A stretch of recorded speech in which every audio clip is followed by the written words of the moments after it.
Hey everybody, this is Michelle. And this is Julie. Welcome to a Blonde, a Brunette, and a Mike podcast.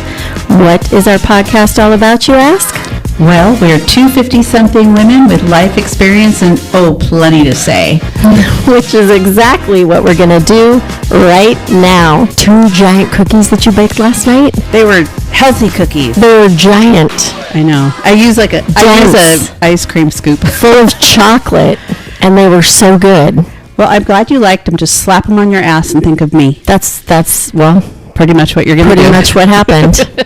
Today we have a special guest we have been really waiting to get on here and accommodating things like little girls. She has a little baby at home and full-time job and husband and everything. We finally got her here tonight, and it's Leah. Hi. Do those things really keep you busy, Leah? Oh, no, just, it's Wait. I have a serious question. Which one keeps you busier, the husband or the child? Oh, definitely the child. Yeah, my husband's, he's a millennial dad. Okay. Not that he'd want to be called that, but yeah, he's really good with her. He's so good with her. Yeah, I see all the little things like he posts. That's a legitimate question, though. It is a legit question because sometimes. Now, if you were in our generation, it might be a little different. I've heard. Yeah, I'm sorry. Pretty much. Yeah. We asked Leah to join us today because she had a really unique experience as a teenager. And as we were, we're going through a lot of things in our country right now, talking about women's health rights and reproductive rights and choice.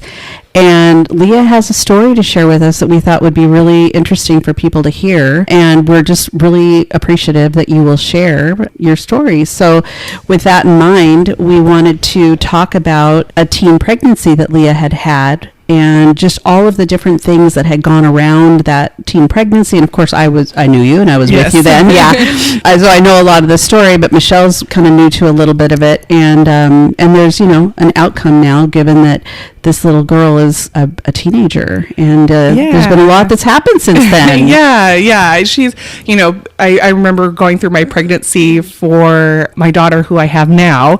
She's almost 3, and going through that pregnancy and people being like, doctors being, that's your second child, because you have to write that in your notes, what number of pregnancy it is. And I'm like, is your older one excited to be a big sister? And I'm like, no, like she doesn't live with us. I did open adoption, so medically have to mark that I have had 2 pregnancies, but like I don't consider myself as having 2 kids, if that makes sense. I know, it's kind of strange because it's like people automatically will just assume that you do. And fair enough, because it's not a normal story, and it doesn't come up too often, but it was an experience I had, and pretty unique.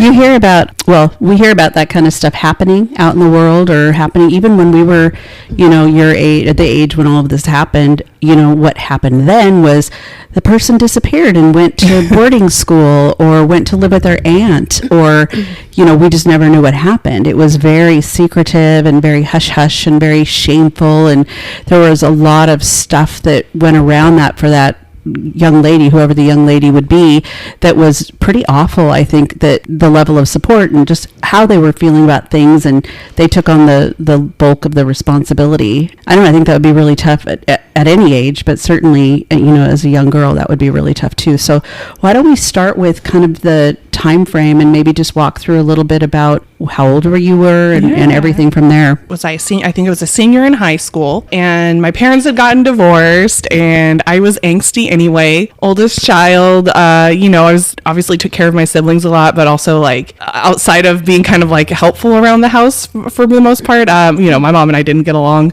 very well. I think we had like a very symbiotic relationship. Like we benefited from knowing each other and living under the same roof, but we did not get along.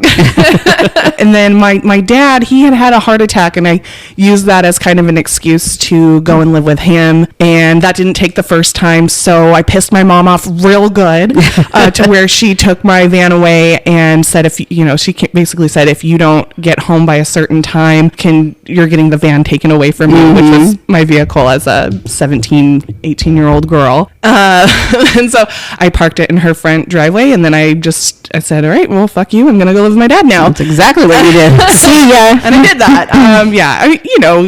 You're angry and you're young and you need someone to blame, and I picked my mom, and Oh my God, okay, let's just be honest. You were that Spitfire from a baby. I mean, Sure. This is kind of your personality from having grown up. And so knowing her mom and knowing her, I just kind of think it's hilarious because, she got the pushback. She got similar pushback, to a lot of other people, but she held her ground with you and was always there for you. But anyway, for it. I know. How dare she have consistent boundaries and rules? How dare she? Yeah. So I was pretty pissed off. I was doing Running Start, which is a program that we have in Washington to do 2 years of community college, somewhat in place of your last 2 years of high school. I had a boyfriend who was quite a bit older than me. He was 21, which that age difference is quite a bit when you're 18 years old. He was not my first boyfriend, but older than me. He had his own apartment. I was kind of a nice refuge from, my dad's house. And not that he was terrible to be around or anything, but you're young, you have a boyfriend. Did your parents approve of him? No. Okay. I mean, I had a feeling, but I was just curious. Definitely not. I think it was kind of funny. You guys get into astrology on your podcast ever? Mm-hmm. A little bit. He has a really similar astrology to my dad, and maybe some more similarities than any of us could see it in the moment. Looking back, and I'm like, shit, no wonder my dad hated him. It was pretty similar to himself. That's a good one. Yeah. So, ironically enough, my dad hated him. The best part was, dating this guy, he'd been in and out of trouble with the law. Nothing like on a major scale, like wasn't stealing or anything, but like drinking and driving and, young boys going to parties and doing whatever. That was before I met him, that he'd gotten into some trouble. I think he had let something lapse with whatever that was, and he got arrested and went to jail. Really cool to be the girl that has a boyfriend in jail. So classy. Love that's part of my history. So proud. And while he's in jail, I find out I'm pregnant. Oh, wow. Okay. Not a proud moment by any stretch of the imagination. So. And he comes from a big Catholic family, right? Mm-hmm. Yeah, I think he is the second oldest of I say 5 kids. I think he has a bunch of sisters, no brothers. What was that moment like for you, Leah? Oh my gosh. I mean, aside from all the dynamics and looking back now, what that moment must have seemed like, but truly being in that moment, was it scary? Was it devastating? Was it yes. OMFG? What are we? Yeah. I remember the first pregnancy test I took, and I waited till my dad wasn't home, of course, and I took the pregnancy test. And for anyone who's taken one, sometimes there's a really faint second line. Mm-hmm. And I was like, I only saw the one solid blue line. I was like, okay, phew. Okay, we're good. And then I just kept going back to it, and I was like, oh no, there's a second line. And I was like, well, that might. Then your mind starts playing tricks, just like those damn COVID tests. Like, I don't have COVID. But it finally hits me, and I just sobbed uncontrollably. Were you alone, or did you have a friend with you? Purposely alone, that first one. Yeah, I just didn't, I wasn't really ready to admit it to myself, let alone anyone else. So were you in denial? I mean, how long did it take you to take the test? I think I've never been like a super regimented person. So it's like, first, day of my period, it's always, there it is.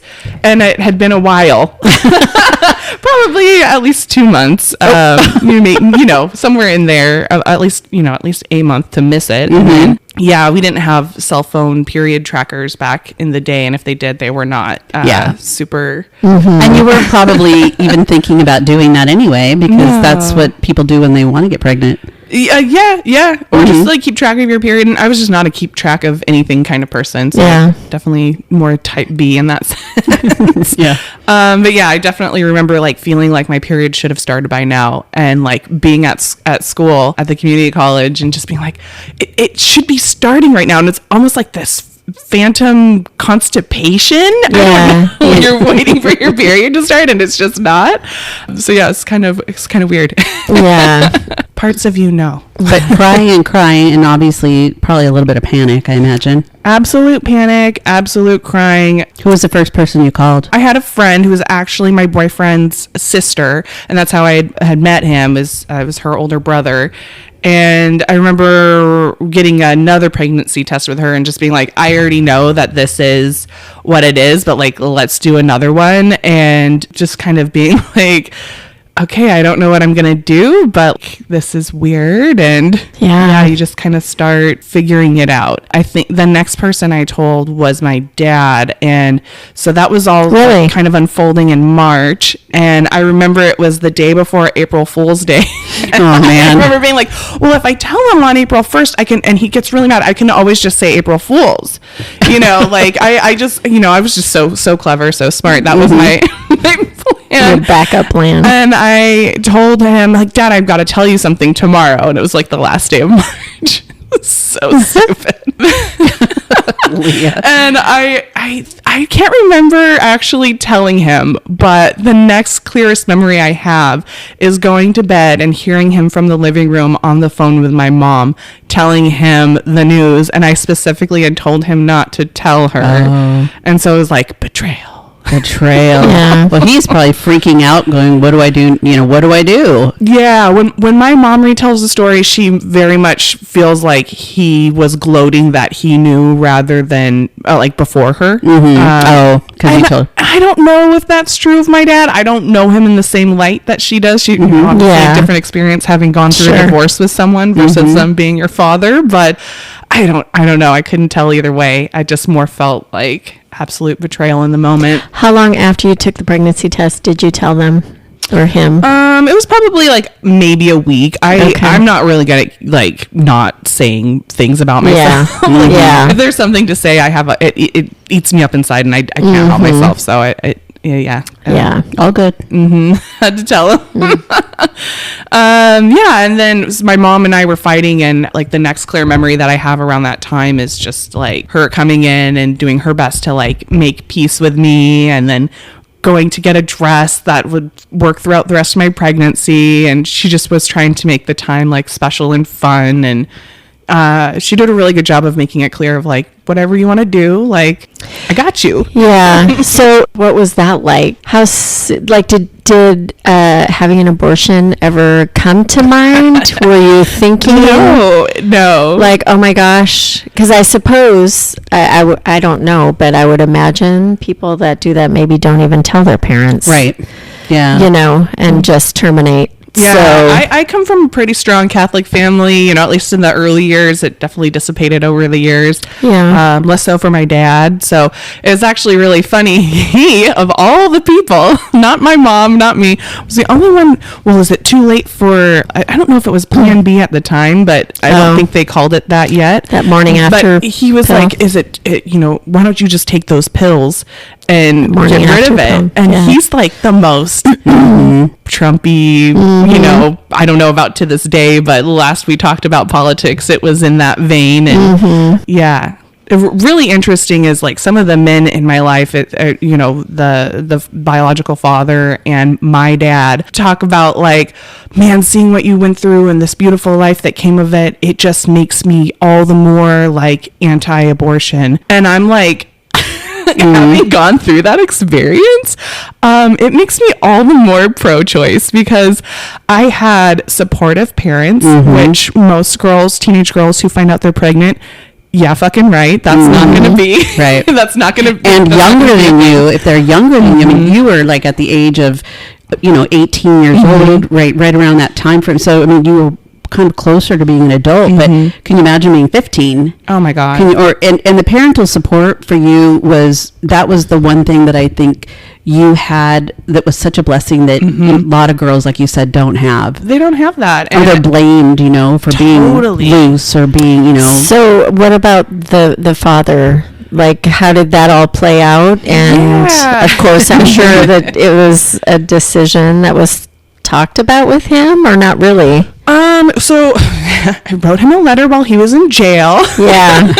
And I let him know I was pregnant, and I had already in my head and heart resolved to the idea of adoption.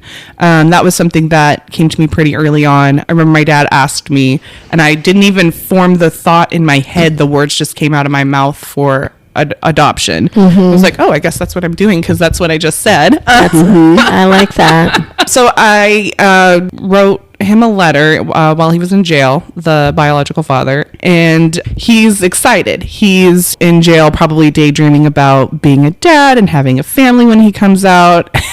And boy, did I have news for him. I think we finally figured out like the calling system for jail. It's just so trashy.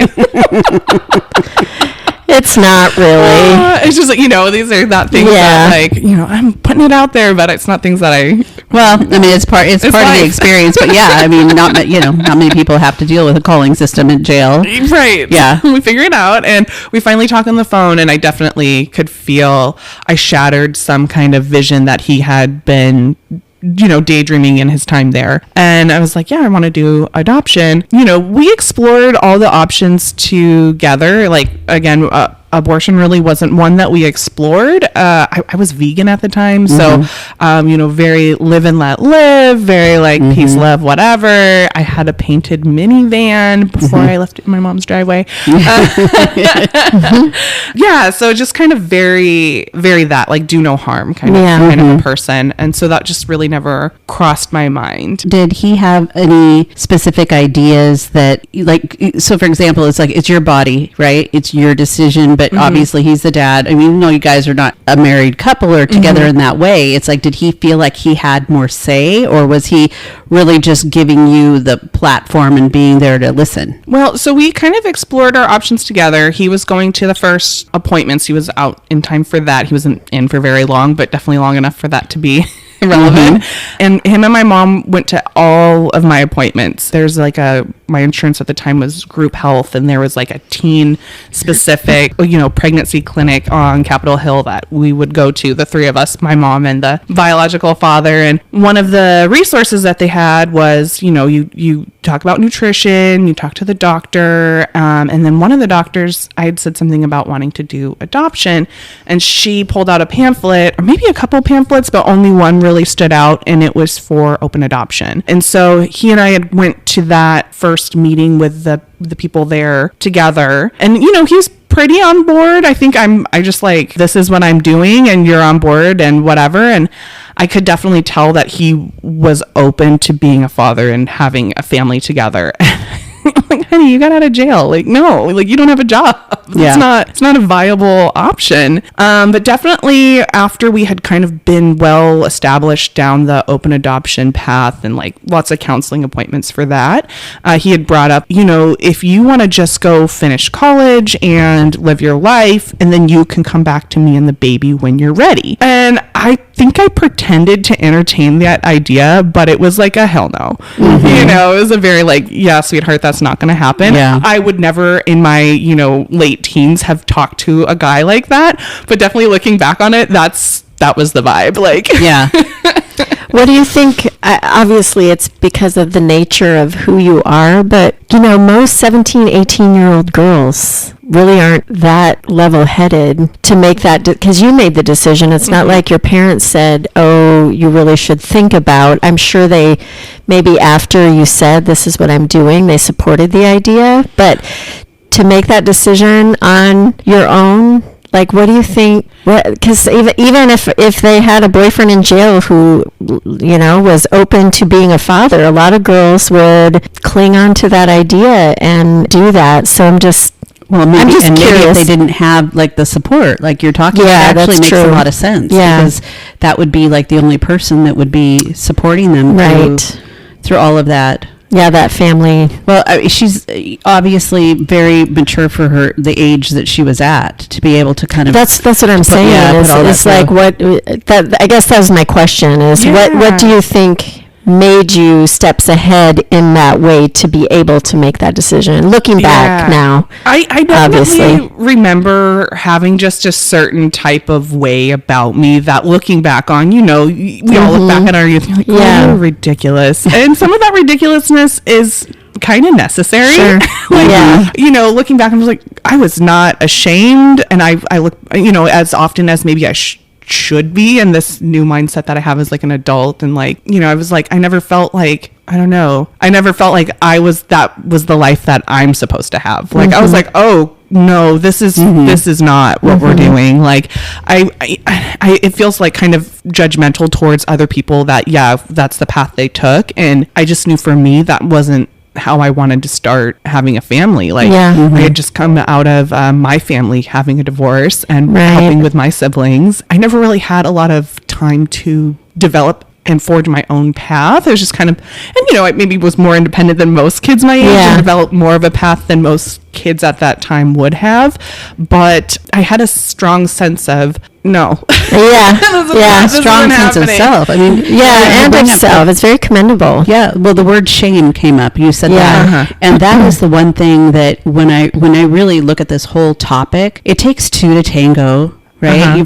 But the woman, the girl, is usually the one that is kind of shouldering a lot of that responsibility and things. And I think that goes back to how our society views a lot of this stuff and the level of support that person again receives. Because I think about this, like in my home, growing up, it would have been a very different circumstance. I would have been probably kicked out of my house. I probably would have been dealing with things very, very different than what the idea of abortion never was on. We never talked about that kind of stuff back then. Now it's something that people put out there a lot more, and it's something that obviously we're hearing a lot more about, but that doesn't mean people are necessarily going that direction. Yeah. The concern is if they don't have the support, trying to accomplish terminating a pregnancy without help and hurting themselves or or something like that, So the idea of shame, I think I am grateful for the fact that you did not possess that you were just like, no, this is not what I envisioned for my life. You were very strong about it. That's not normal. That's not usual. And a lot of things like, no, this is not what I want for my life. I'm going to go and continue to be this single, young, unmarried person and carry through having a baby, being pregnant, all the things. And really just, in my mind, I'm just thinking, obviously, you just had to hold your head high and journey through it and move forward. It was the decision you made, and not really concern yourself with maybe what others were thinking. I don't know who others were. I kept my job, so there were people who had opinions, and it was always people who I was surprised had opinions. Like, the main person who just had such an opinion about the adoption process was wrong was a Christian woman. She was like, it's so sad that you have to do this. You don't get to raise your baby. And I'm just like, I'm choosing not to raise this baby. And it's like, and she even sent coworkers to come to the hospital and remind me that I didn't have to go through with this if I didn't want to. And maybe on some level that was out of love and compassion, but it was just like, girl, do you know me? Like, you don't know me like that. I'm not asking for your opinion. And I had such an attitude and edge about it, and my vantage point now, I can see like maybe that came from more love than what it felt like at the time, because at the time it sounds like really judgy. It super judgy. Sounds very judgy. Like, you're going through this pregnancy and you don't even get to keep the baby. And it's like, I'm going through this pregnancy, this human gets to go be a baby for somebody who wants a baby, and I get to go not have a baby be young and have fun. And I didn't want to establish my first decisions as an adult with such it felt like such a beneath what I wanted to be. And I didn't want to start a family with my boyfriend in jail and then raise this baby in my mom's basement, and then have not only that child's life be kind of like subpar, then any subsequent children, their life be starting kind of well behind the starting line for, And then how do you get ahead? I mean, I didn't see a way ahead. Yeah. And how do you provide for this child in the future? I mean, there's a lot of factors that I think people don't really take into account. So seeing that kind of crystal ball view wasn't maybe such a bad thing. It looked like a path of a lot of struggle, and it looked like a path of just nothing that I wanted. So you got the pamphlet for open adoption, and so what was that path? Sometimes things just click and make sense. So there's lots of counseling to just help you make sure that makes sense for you to even pick a family to have the baby, because you don't want to give anyone false hope. So they really do their due diligence in making sure that you've explored all your options. They give you worksheets to math out what it looks like to raise the baby on your own, and just like a lot of talk therapy. And the biological father and I, we went to all of these together, which was great. Those would be really interesting exercises, like mapping out what this would look like to raise this child. Of course, they don't do that with regular parents who are just like together and having a child. Right. It would have been nice. Yeah. Yeah. I mean, really. Like, surprise. Anyway. Surprise. Yeah. Anyway, go on. Surprise, daycare's $2,000 a month. Yeah. Yeah. And that's not even full time. No, that's full time now. Is that full time? Okay. Yeah, we're full time now.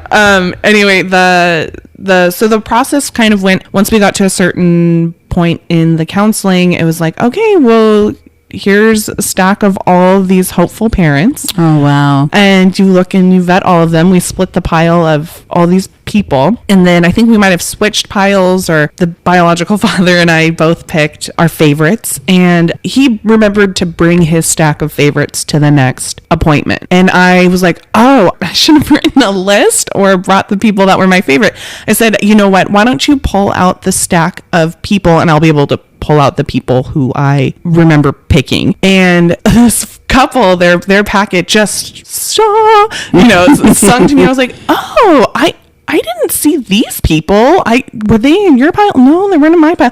Oh, and they said, oh, we just got these people, so they wouldn't have been in your pile. And I just like, I couldn't put their packet down. I was so excited. I was like, these are the people. You're questioning yourself. You're second guessing, but was there something special about them that just stuck out? Or I mean, all of these people are people that obviously are dying to have a child. Totally, yeah. I don't know. I think it had maybe like a magnetism to it. It had just like weird little things that just clicked for me. Like their dog reminded me of a dog that I had growing up, and your gut was speaking to you. Yeah, I mean, it was your intuition. Totally, really. Totally. They're definitely meant to be her parents, and they even talk about, her mom talks about, feeling like she had to write the bio as soon as possible because there was a baby coming for her. And I was like, oh my God, dude, timing couldn't have been better. Yeah.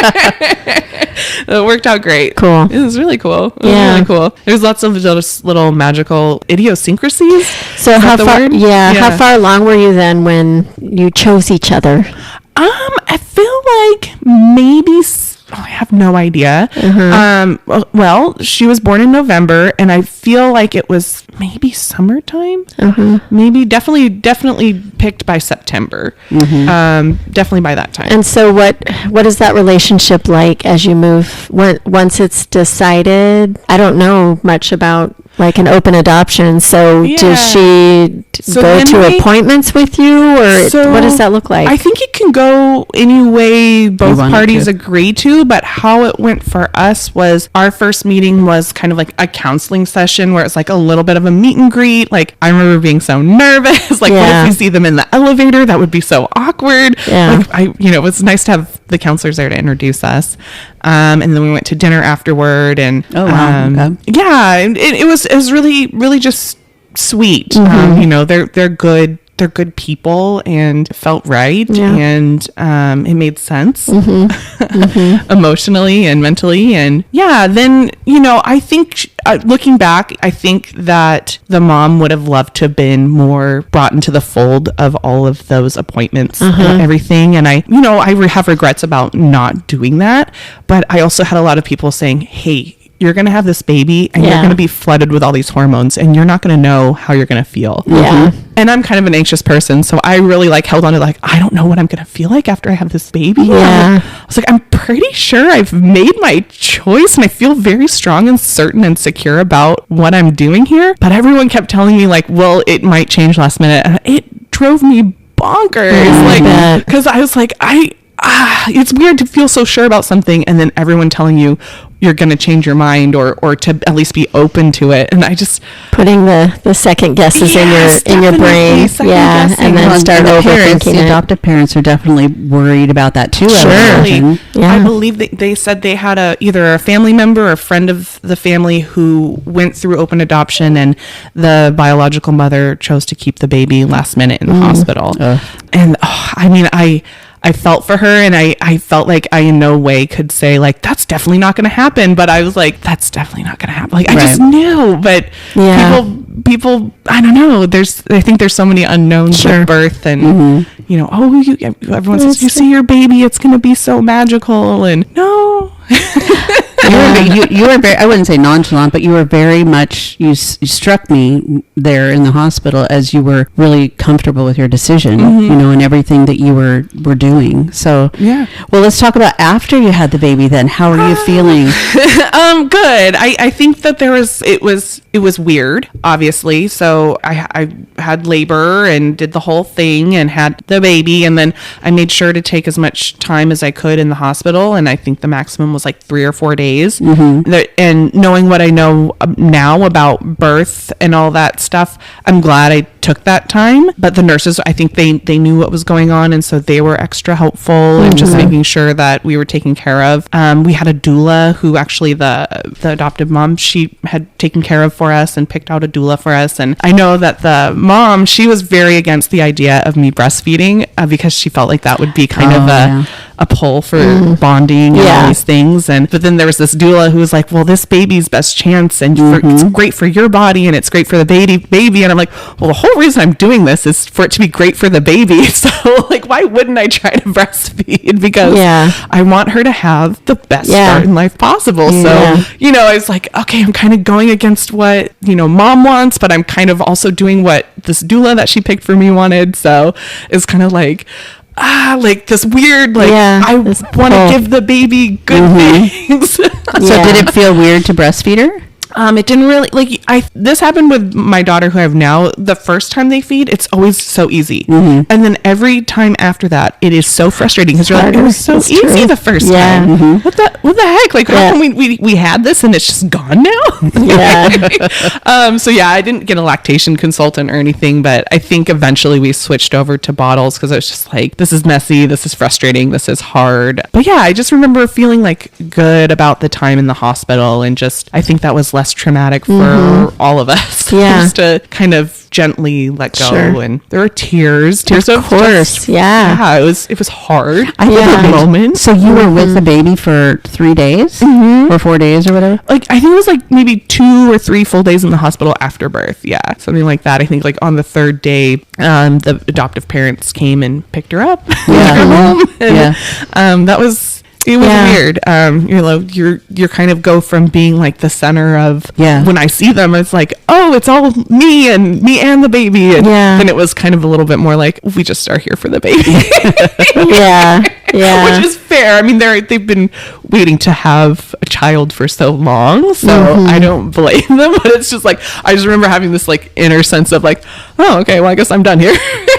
Well, and there's the whole process, as you know now, with having a second one, you know, that your body is going through so much afterward, and the hormones and all of the things. And did you feel any regret right afterwards, or when you're going through any of this process, you know, where your hormones are raging, right? Maybe. Yeah. I mean, I was still coming off being a teenager, so my hormones were raging anyway. Yeah, no, I just remember coming home from the hospital, crawling into bed. You brought cookies, Julie. Probably like the ones I just ate before we started here. I won't forget, Julie came by with cookies because it was in the hospital. There's a lot of energy, lots of visitors, lots of friends, and then after the hospital, it just gets quiet. Yeah, that's what I'm just like thinking about it, and like everything is unfolding as you wanted it to, but then at the same time, I'm sure there was a quiet moment of deep thought, like, okay, now what?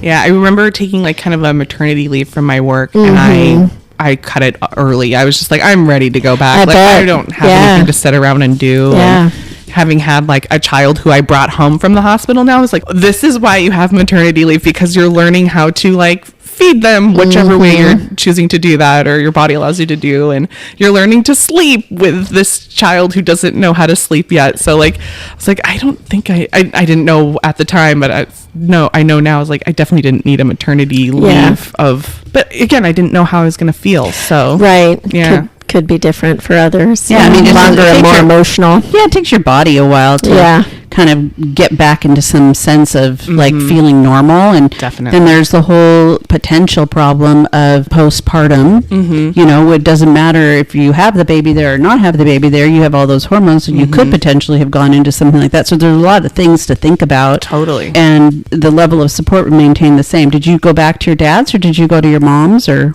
I went back to my dad's. Okay. I don't remember if I started going back and forth again between their two homes, but I think I was at that point, I was almost 19, and I just remember being like, I don't want to go back and forth between two homes. I just want to be in one spot. Yeah. And I believe I hunkered down with my dad even more at that point. Yeah, I think, you know, it's weird because even I think when you have a baby, you go from going to the doctor, especially at the end, it almost feels like once a week. And then I had all this counseling like all the time, and you know, not everything stopped, but like after the baby was born, it was like, okay, I think I went to the doctor maybe twice that whole year after.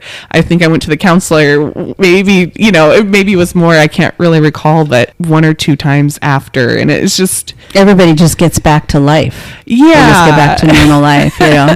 And it's just, you don't go back to normal. You don't go back to how things were before. No, that's why I'm asking. I'm like, the trajectory of your life, obviously you had kind of made some really, really tough decisions, and you knew what direction you wanted to go, and you were pretty steadfast on that. So now everything's getting back to normal. Is it a sense of relief that you can move on to that next chapter, or were you feeling that you were missing something, or do you remember? What I do remember was planning a trip, because the biological father and I, we stayed in a relationship the whole time for the pregnancy, and we planned a New Year's trip to San Francisco together. And I think, you know, definitely looking back and thinking about hormones, I was not back to normal, but I was trying to be. Yeah. You know, I was trying to like, okay, let's go enjoy the life that we have because we don't have a baby. And so we planned a trip. And it didn't go well. We came back and we broke up immediately. So, and then I think a lot of my sad feelings and big emotions were about the breakup. And were there probably more emotions about the experience that I had wrapped in that? Maybe, but that's not what I identified them as at the time. There probably was a lot stronger. You kind of thought that was inevitable though, right? Were you trying to like stay together? I don't know what I was thinking. I think we loved each other. I think I loved him. I knew I didn't want to start a family with him yet, but I don't really know what the plan was there. Okay. But we broke up after that. And I remember having bigger, sadder feelings about the breakup, and it probably was compounded by the other stuff. Yeah. So how do you feel about everything now? The little girl is not a little girl anymore. She's going to be 17. Yep. She'll be 17 November. Okay. So yeah, that's pretty wild. You know, we haven't stayed in touch as much as I think I initially pictured that being. You know, when I made the choice, I was like, oh, I'm just gonna like be in her life, and I'll be like a weird aunt of sorts. You know, like I'll be this other character. And it's been more regimented time with her than that. Like, her parents ended up moving to Hawaii, and then they moved to Canada, and that happened I think all before she was like 4 and 6, and so pretty early on, which she's had a great life. You know, we keep in touch on social media, her mom and I, more than she and I. But I remember one of the times visiting her, and she was probably starting to get to like, I don't know, maybe 8, 9, 10, like in that range. And I just remember her just like saying something about being like a weird kid in school. Like, oh, like other kids get to do this when they get home from school. Other kids get to like eat like they were only allowed to eat healthy food, and they didn't get to have a lot of screen time at her house, which these are all great things that I wish I was good at enforcing with my own child. But you know, so I commend her parents like immensely, so it's not it would not be a dig on them. But you know, she was just feeling othered and different, and kind of getting to those fragile years where being different's not a good thing. And that's starting early too. Yeah. And I think she had started in her life. It sounded like she started being proud of being adopted. Like that was something that she was very proud of until one day at school, somebody asked her how much her parents paid for her.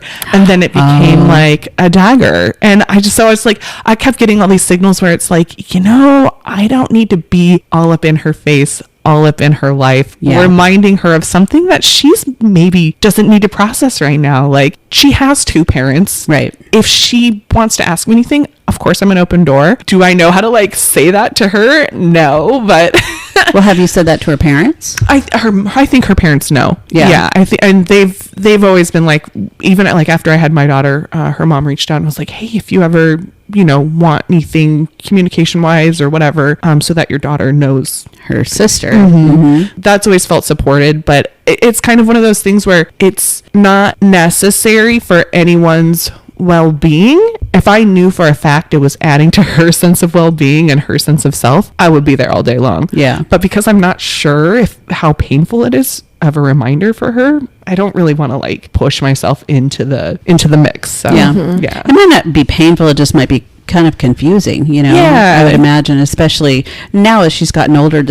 I guarantee you in the next few years there's going to be the knock on your door and she's going to want all the deets more than likely, Yeah, and I welcome that day if and when it comes, but I don't expect, I've heard there's so many different people who've been adopted and I hear their stories, and there's so many different ways that people who have been adopted feel about their biological parents, and a lot of them are indifferent, right. and I'm okay with that. Yeah. Like, do I prefer it? No, like the more the merrier. That's how I am with my life. Yeah. But I'm not going to say what I want is important in this mix, because that wasn't the point. You know what I mean? And at some level it was the point, but like, not anymore. I made the choice to do that. So like, why should I have a right to say how it goes from this point forward? Right. Like I gave up that control. So. Yeah. And you did it very, unselfishly really, because you've got this little girl she's got a family, she's got a great life. And I haven't been in that circumstance before, but that's got to feel really good to you, because you know that the decision you made has put her in a place where she's thriving. No. No? I don't know.